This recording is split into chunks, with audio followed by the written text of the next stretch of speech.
Cuando se recibió el Estado, había un total desgobierno, un desorden, y hay que puntualizarlo. Habían tan solo en la zona sur, había un alto índice de secuestros, delito grave. De los más altos del país. De alto impacto. Y ya no digamos homicidios. O sea, todos sabemos, en Veracruz todos sabemos, que nuestra zona sur fue una zona bastante insegura, de campos de batalla entre grupos delictivos.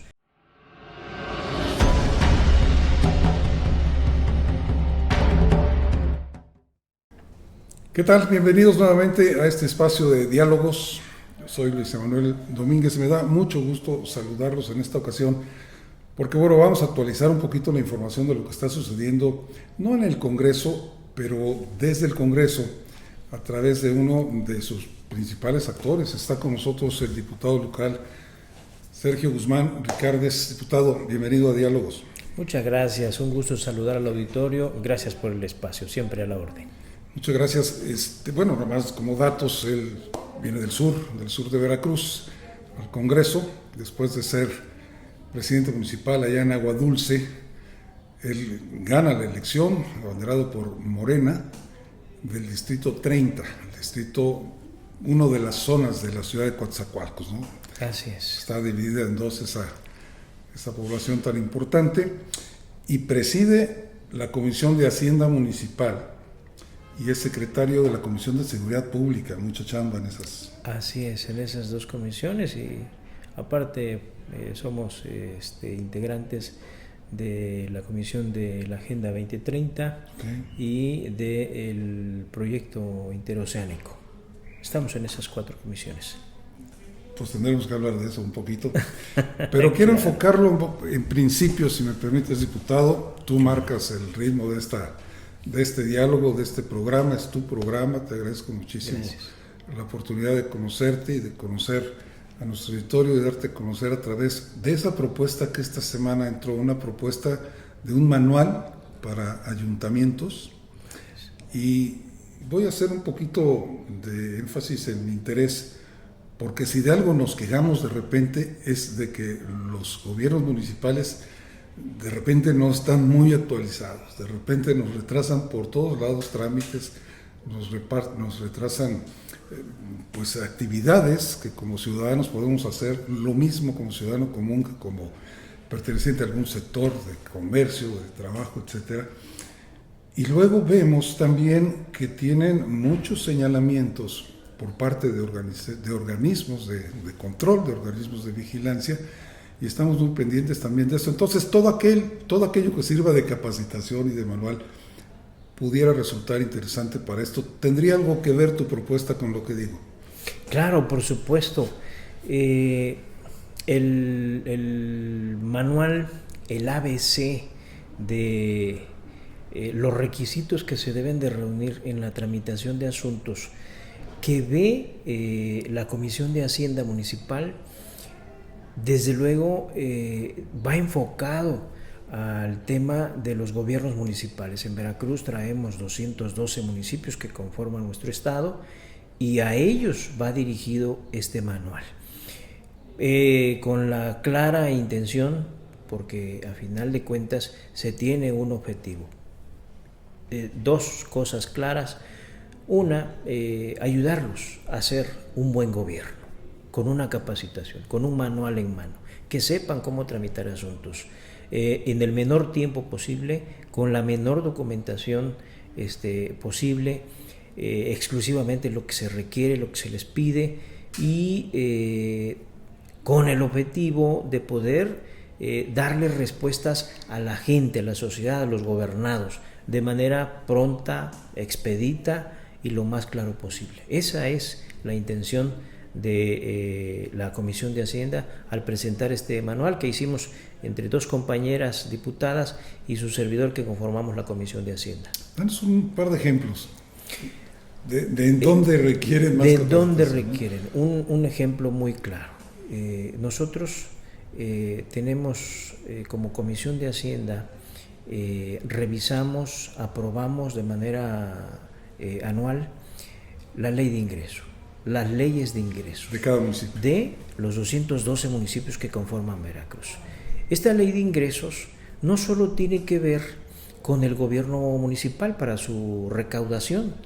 Sabemos que en las participaciones se dividen en tres etapas, digámoslo así. Primero, la participación que recibe el gobierno municipal del gobierno federal. Segundo, las participaciones del Estado. Y tercero, la recaudación que corresponde a los gobiernos municipales. Con eso se proyecta un presupuesto anual. Las leyes de ingreso no solo tienen que ver con los gobiernos municipales y con su recaudación, tienen que ver con el ciudadano. Porque ¿de dónde sale esa recaudación? Pues del catastro, de los servicios de obras públicas, de los servicios diversos de comercio, demás. Entonces todo eso tiene que ver, se aprueba en el Congreso del Estado, pero tiene que ver directamente con nuestra comisión. Ahora, ¿qué hacemos? Los gobiernos municipales, los ayuntamientos, hacen sus propuestas de leyes de ingreso. ¿Qué hacemos en nuestra comisión? Revisarlas, regularlas en muchos casos cuando, por ejemplo, no hay congruencia entre un municipio pequeño con una población de 20,000, por ejemplo, querer cobrar un catastro, un impuesto catastral, predial,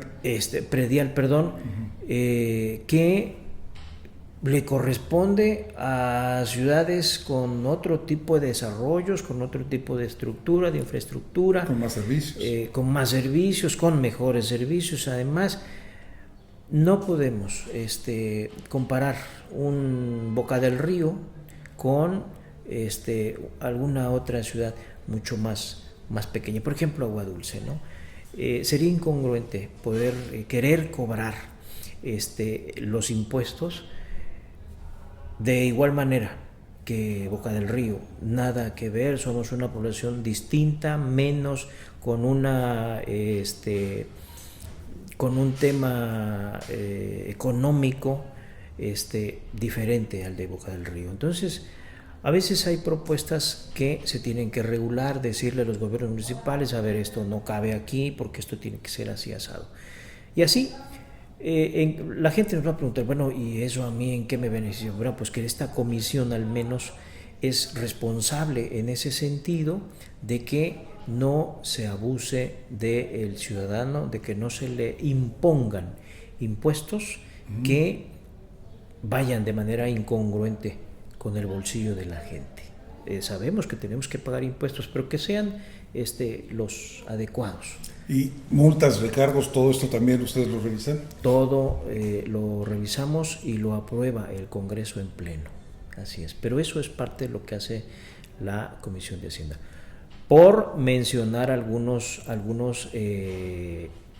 ejemplos, hay otros. Por ejemplo, en el pasado se aprobaban en el Congreso trámites para enajenar bienes de la hacienda municipal, del gobierno municipal, por ejemplo, predios, vehículos, cosas, bajo el supuesto de que se pagaban laudos que llegaban a los gobiernos, siguen llegando a los gobiernos municipales. Pero no se les pedía ningún requisito, no se les pedía nada. Era ok, te lo apruebo y no sé qué fin tuvo el haberte haber dado de baja algún bien municipal. Hoy no. Ahora hay una coordinación, desde luego, entre los tribunales laborales, el gobierno municipal, y es parte de los requisitos de verdad tener un expediente con número, con el respectivo laudo, pero además parte de los requisitos es pues, que los tribunales nos marquen copia de su laudo, y no solo el gobierno municipal. Con esto, ¿en qué abonamos? ¿En qué ayudamos a la gente? Pues que no haya desvío de recursos, que no haya despilfarros, que no se vaya ese dinero que se cobre por el bien por el que se va a enajenar, termine en otro lado, que no sea específicamente para lo que se está pidiendo, solicitando. Este control nos ha permitido pues ayudar desde luego a los gobiernos municipales, pero también ayudarlos a que las cosas se hagan bien. Y se dejan. Ayudamos. Por supuesto, hay alcaldes de todos colores, sabores, tipos, tamaños, sí, olores. Claro. Algunos más corruptos que otros más serios que otros, y unos más comprometidos que otros. Vamos, es toda una diversidad en Veracruz en este sentido. Claro. ¿Se dejan? Por supuesto, porque es por mandato de ley, se aprueban.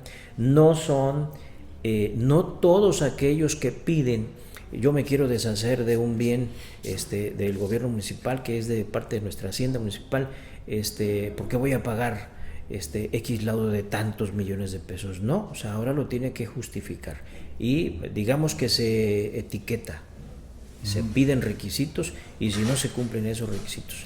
Un ayuntamiento tiene una patrulla que tiene 10 años que está guardada porque ya no sirve. La quieren vender y la venden a 2 pesos. Eso hay que regular. También lo regulamos. Se llama el desecho, la desincorporación como desecho ferroso. También para eso el manual contiene los requisitos específicos que se deben de reunir para poderse deshacer, dar de baja esos desechos ferrosos. Insisto mucho en esto. En el pasado se daban de baja, se cobraban, se vendían. A lo mejor algún funcionario del mismo gobierno se lo autocompraba como chatarra y no sabíamos dónde paraba ese recurso. Ahora no, ahora sí se sabe, incluso para qué se va a utilizar ese recurso. Hay un control. Hubo casos, por lo menos mediáticos, no sé si llegaron o no a los tribunales, pero hubo casos de municipios que compraban válvulas nuevas y al mes la estaban vendiendo, ¿no?, a particulares, y luego, en fin, una serie de cuestiones que había que detectar y había que parar. Claro. Y es solamente por hablar de un ejemplo. Y en ese sentido, este manual, ¿qué futuro tiene? ¿Cuál es lo inmediato?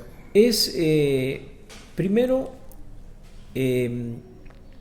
adelgazar papeleo. No. ¿Se va a aprobar?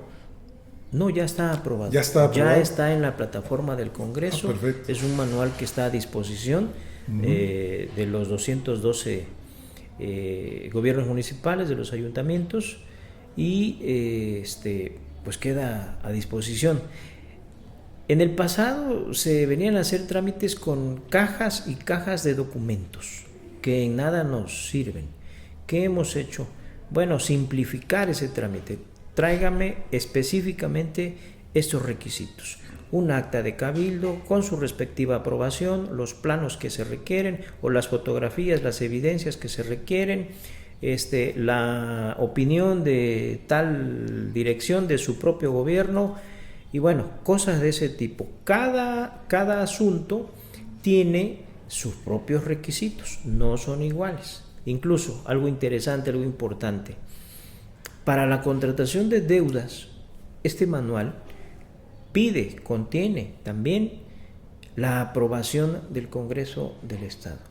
No es que voy a contratar deuda con Banobras, por ejemplo, que se da mucho en los ayuntamientos. Voy a contratar deuda hasta por más del monto del que tengo asignado, y además, algo interesante, no más del tiempo en que esté administrando el gobierno municipal. ¿Para qué? Pues para no generar deudas. No heredarlas, porque a final de cuentas esto afecta el crecimiento del municipio. Si el que sigue se le quedan deudas, pues va a venir a administrar un recurso para pagar y no va a haber beneficios a la población. No queremos eso. Entonces, por esa razón, este manual se torna interesante y además es de aplicación, obviamente, obligatoria. ¿Quién no reúne los requisitos? Claro. Pues no se le aprueba. Bueno, para los que teníamos duda de qué hacían los diputados de repente, ¿no? Sí. No, estamos allí muy atentos. Fíjense que, de todas formas, tengo que comentar que ha habido algunas oportunidades de platicar con funcionarios, con políticos en este mismo espacio, aquí en Diálogos.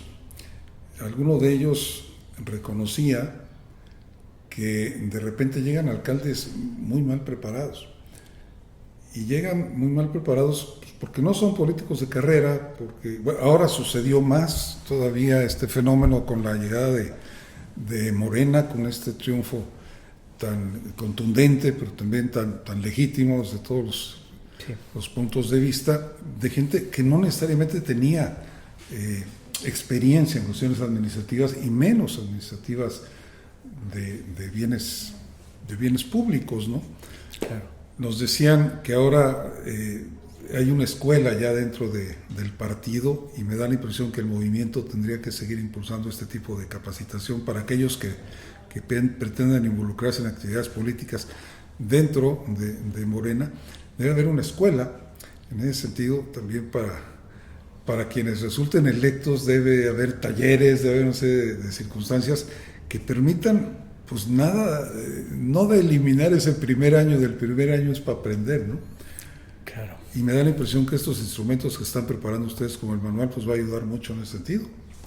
Por supuesto, se debe de continuar la comprensión de lo que significa Cuarta Transformación, de los principios básicos de nuestro movimiento, tenerlos muy claro y con todo ello pues saber cómo aplicar, cómo ejercer el encargo de ser representante popular. Desde luego que tiene sus bemoles, como todo, pero lo más apegado a la transparencia, al derecho y sobre todo con mucha sensibilidad en favor de los ciudadanos, de los gobernados. Hay que entender que se vivieron tiempos de represión, tiempos de malos gobiernos, de malos representantes populares y no podemos continuar en esa dinámica. Se tiene que cambiar. ¿Cómo lo vamos a lograr? ¿Cómo se está logrando? Efectivamente, a través de la preparación de los cuadros políticos. No obstante que hay iniciativas de ley, por ejemplo, en el Congreso de la Unión ya se aprobó cuáles son los requisitos que debe de cumplir quien vaya a ser propuesto para representante popular. No tener antecedentes penales, apenas es lo mínimo, pero además incluso no ser deudores alimentarios, o sea, tener una vida decente, decorosa.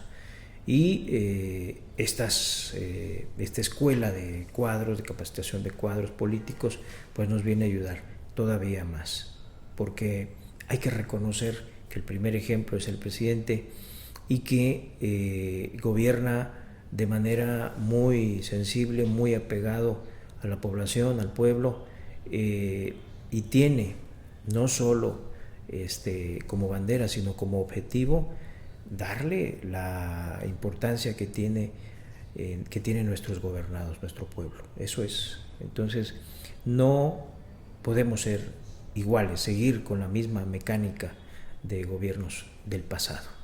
Tiene que haber una distinción. Pero también, si me permites, diputado, evaluar a lo actual. Si bien en el pasado es correcto lo que dices, en el presente todavía subsisten estas condiciones. Hay gobernantes muy malos. Claro, de Estado, gobernadores del Estado y gobernadores municipales o presidentes municipales. Claro, no se puede cambiar todo en un periodo tan corto. Tenemos que ir aprendiendo y esto conlleva una reflexión. Se le ha regresado el poder, la soberanía al pueblo. Y el pueblo cada vez está exigiendo más y mejores representantes, funcionarios y demás. El pueblo mismo está reclamando esa parte. Exige, a ver, sí me vas a representar, pero lo vas a hacer bajo estos términos. Y eso ayuda. Es muy interesante cómo ha aumentado la participación y la oportunidad de la población para manifestarse. Realmente yo siento que la politización de la sociedad ha aumentado, ha crecido. Por ejemplo, en Veracruz lo vivimos más frecuentemente. No es que se vuelva un pueblo más exigente, pero sí más enterado, ¿no? Y más participativo. Y más participativo. ¿No? Eso nos ayuda mucho, porque ahora se miden las reacciones de la gente, la participación de la gente, lo que no se hace bien. La gente ahora no se queda callada, ahora lo dice, ahora no es represión, y eso ayuda mucho, abona mucho a que, bueno, las cosas vayan retomando el rumbo. Ese es el tema. Muy bien. Bueno, yo quiero tocar el otro tema también de tu responsabilidad como diputado. No, bueno, es que más allá de las responsabilidades que tienes de representación del Distrito 30, pues tienes una responsabilidad más global, Sí. más frente al Estado. Y quiero situarme unos minutos, si me lo permites, en la actividad que desde la Comisión de Seguridad Pública realizan, porque es el tema prioritario, es el tema de más queja. Claro. Acabamos de dar a conocer aquí en NB los resultados de la última encuesta nacional de seguridad, de percepción de seguridad pública urbana, y es desastrosa. O sea, el 80%, 78% de la población se siente inseguro a nivel general en el país. Claro. Pero también participa en esta encuesta pues población de por lo menos tres zonas importantes de Veracruz, las zonas conurbadas de Coatzacoalcos, de Veracruz y de Jalapa, y esa percepción de inseguridad tan alta, híjole, pues refleja también un problema muy serio. Claro. ¿Cómo la vive la comisión y cómo participa para esto? Por supuesto, nosotros también recibimos las quejas de la población, también recibimos las peticiones de la población, que esto es bien importante porque nos ayuda a tener el termómetro más claro de cómo vamos avanzando en el tema de seguridad pública. Pero hay que reconocer algo y hay que decirlo también como se señalan los errores. Bien. Seguridad pública en el Estado, esta comisión tan importante, ha ido avanzando en sentido positivo. Cuando se recibió el Estado, había un total desgobierno, un desorden, y hay que puntualizarlo. Habían tan solo en la zona sur, había un alto índice de secuestros, delito grave. De los más altos del país. De alto impacto. Y ya no digamos homicidios. O sea, todos sabemos, en Veracruz todos sabemos, que nuestra zona sur fue una zona bastante insegura, de campos de batalla entre grupos delictivos, que pues tenían como rehén a nuestra sociedad, a nuestros veracruzanos de la zona sur. Tan solo hablo de la zona sur. Hay otras regiones que desde luego también fueron impactadas de manera muy brutal por este tipo de delitos. A cierta distancia de haber llegado al gobierno del Estado, poco a poco se han ido serenando las cosas, se han ido atendiendo los reclamos poblacionales, y tan solo hablando de Coatzacoalcos, la cantidad de secuestros ha bajado en gran medida. Sí es cierto, había una efervescencia, si se puede llamar así, de la actividad delincuencial, pero se ha ido atendiendo. Y hay que también reconocer los esfuerzos de la propia Secretaría, del Gobierno del Estado, en atender a la población en materia de seguridad, que es uno de los principios básicos de todos los gobiernos. Ahora, voy a hablar de mi municipio que me tocó gobernar. Cuando llega el gobierno de nuestro gobernador, Cuitlahua García, me toca recibir un municipio violento, con hasta 4 homicidios al día, en una población. ¿En Agua Dulce? Sí, en una población que apenas llegamos a los 50,000 habitantes. Caray. Entonces, no era un dato halagador ni alentador que llegáramos a ser a nivel nacional uno de los municipios más violentos. Claro. Por supuesto que no. Cuando nuestro pueblo es pacífico, nuestra gente es muy luchona, muy trabajadora, y era un verdadero fenómeno vivir esa parte. Obviamente la gente vivía con miedo, con terror, con pánico. Me tocó un año todavía del gobierno azul y Gobierno azul. no pudimos hacer mucho. Del gobierno del PAN. El gobierno del PAN, Okay. de Yunes, de Miguel Ángel Yunes Linares. Entonces no pudimos hacer mucho durante ese año, solamente los esfuerzos municipales y alguna que otra coordinación con otras corporaciones, pero muy poco.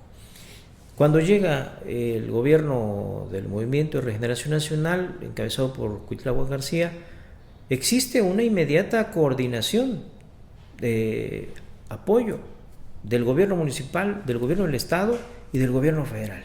Me atendió la Marina, Sedena y demás, todas las demás corporaciones. Hicimos un compromiso con el gobierno del estado y nos ayudó. Hoy podemos decir que regresamos a la normalidad a nuestro pueblo de manera pacífica. Entonces, eso está sucediendo. Mejor explíquemelo de otra forma, porque para muchos la normalidad eran los 4 homicidios diarios. ¿Regresamos a qué? Vivimos esa parte. A estar sin ese tipo de delitos de alto impacto. Okay. Se combatió. Se encerraron a los delincuentes, se agarraron y bueno, hubo operativos que nos ayudaron a serenar a nuestro municipio. Y lo mismo está sucediendo en todo el estado. Se están haciendo grandes esfuerzos. ¿Que amerita la participación de la gente? Por supuesto. La denuncia anónima ayuda y ayuda mucho. En nuestra Comisión de Seguridad Pública vemos, también recibimos estadísticas, también nos reunimos con el secretario de Seguridad y platicamos estos temas y todas las peticiones que nos llegan, todas las peticiones ciudadanas, no solo de las autoridades municipales, sino también de los propios ciudadanos. Por ejemplo, cámaras de comercio, asociaciones ganaderas, todos esos lo planteamos con el secretario de Seguridad y se ha estado atendiendo. La verdad es que hay que reconocer pues que hay un esfuerzo, pero también decirlo con claridad, nos falta mucho, desde luego. Yo entiendo que la población sí viva con temor, que sí tenga temor, pues vivimos una etapa muy fuerte, pero seguimos trabajando de manera coordinada. Hoy celebro mucho la coordinación que existe entre el titular del Ejecutivo, las secretarías, el Congreso y el Poder Judicial. Es buen camino el diputado para... A ver, lo hago al revés. Sí reciben quejas. Esto es, sí los reconocen los ciudadanos como representantes populares y hay ese contacto de que quiero que me ayudes a este asunto y luego ahí viene una acción y una respuesta, ¿sí? ¿Es correcto? Sí, por supuesto. Hoy todos los diputados que conformamos esta legislatura hemos implementado hemos conservado, más que implementar, conservado el contacto con la gente, ¿sí?, en nuestros distritos. Al menos hablo por mí, nosotros acudimos al distrito, vamos a todas las poblaciones. No somos diputados de escaparate, no somos diputados de esos que no me puedes ver, no puedes hablar conmigo, no. La gente nos contacta a través de las redes sociales y además yo acudo a todo el distrito, a todos mis municipios a platicar con la gente. Por eso sabemos, por eso nos enteramos. que pues hay peticiones ciudadanas importantes, insisto, cámaras de comercios, ganaderas, comerciantes, todos, o sea, eso nos ayuda a nosotros también pues a generar nuevas iniciativas que le permitan a la Secretaría de Seguridad Pública pues combatir los delitos. Estamos trabajando en eso, no estamos perdiendo el tiempo. Sabemos que es un eje rector importante la seguridad pública, como es la salud, como son otros rubros. Diputado Guzmán Ricardes, pues es grato escucharlo porque lo que se percibía al menos era el que llegaba a la campaña a pedir el voto y no regresaba, pero ni a agradecer, ¿no? Y la gente tiene toda la razón cuando no visitas el distrito, en el caso de los diputados, cuando no te reúnes con la gente, cuando no los escuchas, cuando no caminas con ellos y esperas los tiempos electorales, es muy obvio que te va a decir la gente: hasta ahora regresa. Vino cuando ganó, cuando pidió el voto y lo hicimos, y ahora está de regreso. No, nosotros, la gran mayoría de los integrantes del Congreso, mantenemos el contacto con nuestra gente, seguimos caminando con nuestra gente, y eso nos fortalece a nosotros y desde luego a la población se le sigue dando voz. Y más ahora con la posibilidad de la reelección, pues se puede considerar que se puede hacer carrera legislativa en ese sentido. Claro. Y es la forma, pues, ¿no? Sí, claro, por supuesto. La mejor forma, diría yo. Nosotros hemos aprendido a través de casi 35 años de estar en la izquierda que la mejor campaña es mantenerse a ras de suelo con nuestra gente, tenerlo muy claro y no abandonar bajo ninguna situación pues la opinión de nuestra gente, al contrario, retomarla, traerla, si podemos hacer iniciativas, hacer leyes, lo hacemos, porque de esa manera es como pues la gente va a recuperar poco a poco la soberanía que le habían arrebatado en el pasado. ¿Cómo es esta convivencia de un diputado de Morena con la experiencia que tú tienes y con los 35 años de experiencia, ¿no? Bueno, de lucha y de experiencia? ¿Cómo es la convivencia? Y te voy a pedir que me aceptes la pregunta en ese sentido, que no se me hace ni muy cómoda ni muy fácil. La experiencia con otros diputados que de repente llegan, porque es primo del amigo del chofer de la asistente, ¿no? Y otros que finalmente son de oposición y que traen una carga anímica y experiencias totalmente distintas. Claro. Lo más difícil, lo más complicado es ser maduros, conscientes. No te puedes despegar de la gente. El que lo hace sabe que pierde, sabe que va a existir un rechazo social. Al menos, platico mi experiencia como presidente municipal, nunca nos desconectamos de la gente. Si había que entregar apoyos a través del DIF, íbamos a entregar apoyos. Si había que, desde luego, acudir a programas sociales, acudimos a programas sociales. Si había que hacer un censo con la gente para proponer quiénes pudieran recibir el beneficio de cuartos, dormitorios, casas, programas sociales que vienen del gobierno federal, del gobierno del estado, personalmente íbamos a hacer nuestros censos. ¿Qué le gusta a la gente? Y lo vemos a nivel nacional, pues que te mantengas en el contacto pleno con la gente, no perder esa sincronía con la gente. El que lo hace, el que lo marea al poder muy rápido, tiene consecuencias y muy fuertes. Se llama rechazo. Y eso, desde luego que ya se ha dicho muchas veces, ya se sabe, ¿no? La gente es muy, muy atenta a nuestra gente. Ya no se deja engañar tan fácilmente. Entonces, ellos saben quiénes sí se mantienen ahí, atendiendo a la gente de puertas abiertas, y quiénes no, quiénes les llega el poder a la cabeza y se pierden. Esos difícilmente van a continuar, van a poder seguir siendo, ¿no? Pero además es la forma de evaluar y de saber realmente el resultado de proyectos y acciones. Platicábamos con otros políticos de Morena en otras posiciones, el propio delegado del bienestar, decía, bueno, pues es que una cosa es cómo se percibe desde la ciudad, por ejemplo, ¿sí? Desde la oficina o desde escuchar la radio o ver los programas de DNB en las redes digitales, y otro es realmente ir y a ras de suelo, como dicen ustedes, sí, los que caminan, ver. Y mi pregunta o mi comentario va enfocado a la idea de si realmente es cierto que está mejorando el estilo de vida, el nivel de vida de la población. O sea, la pobreza extrema en Veracruz creció. Hasta el año pasado todavía hay datos formales del gobierno de la República o de las dependencias del gobierno que se dedican de que sigue aumentando el nivel de pobreza. Pero también creemos que los indicadores han variado, ¿sí? O sea, vamos, antes, los que ahora son pobres antes no lo eran tanto, ¿sí? A nivel de que cambian los indicadores y una serie de situaciones técnicas. ¿Pero lo perciben? Sí, claro, por supuesto. Nos heredaron otros gobiernos del pasado, mucha pobreza, desde luego. Nos afectaron a la población, generaron una marginación. No había programas, de verdad, programas abiertos, ¿sí? No había programas abiertos que llegaran directamente a la gente. Tan solo un ejemplo.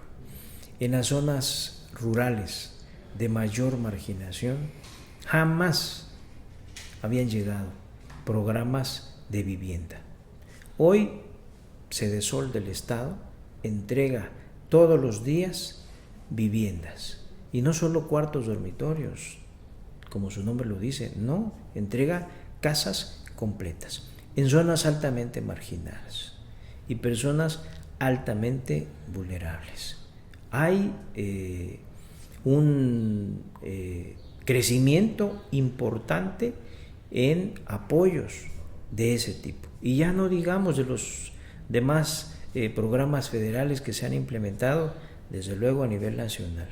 Pero en mi distrito, cuando menos, en zonas rurales muy vulnerables, como es la Chuapas, Moloacán, Izhuatlán, Nanchital y desde luego el propio Agua Dulce, se han entregado, han llegado los programas sociales, los apoyos del gobierno del Estado, tan solo en vivienda, insisto, ¿no? ¿Cuándo se iba a pensar que colonias altamente marginadas iban a ser beneficiadas? ¿Cuándo? Nunca llegaron, nunca había ese tipo de apoyos. Hoy llegan, aparte de los programas de 65 y más y demás, adultos mayores y demás, que trae el gobierno federal. Pero caminando Estado, percibes cómo mejora. Claro, por supuesto. Más allá de la cuestión formal, esto que llega a las viviendas, a las casas, a los hogares, sí ha permitido mejorar la situación. Por supuesto, es una anécdota, acabamos de entregar y de acompañar al secretario de Desarrollo Social a entregar casas completas en las Chuapas a 2 personas, a 3 que son de una familia, integrantes de una familia, en pobreza extrema, sin casa, la choza que tenían tapada con lonas, en condiciones muy deprimentes, y aparte estas personas discapacitadas. Entonces la revolución les hace justicia. ¿Por qué? Pues porque quienes censan a través de la Secretaría de Desarrollo Social, pues sí van y ven quién realmente necesita. Obviamente hay mucho trabajo por delante, el rezago también es bastante, pero se está trabajando, se está caminando y hay resultados. Yo te voy a corregir. La revolución fue en 1910 y no les hizo justicia. Yo creo que es otra cosa. Es la transformación que ustedes propusieron. Qué bueno que puedan ustedes constatar, los representantes populares, que estas cosas funcionan. Bueno, la última, si no quieres no me la contestes, pero ya nos tenemos que ir. Rocío, Sergio, Manuel, Tenyacen, Javier, ¿cómo van? Hay un proceso democrático dentro del movimiento, en el que todos tienen derecho a ser votados. Y hay compañeros y compañeras pues que tienen aspiraciones legítimas, por supuesto, y nosotros pues somos parte de este proceso democrático en donde caben todas las participaciones, en donde se respetan las opiniones, se respetan las personas y quien tiene la decisión final es la gente. No son los funcionarios, no son los diputados, no son los secretarios, no somos los que formamos parte de una estructura de gobierno, no, es la gente, es la población. Y la gente sabe quién es quién dentro de nuestro movimiento. ¿Quién es quién?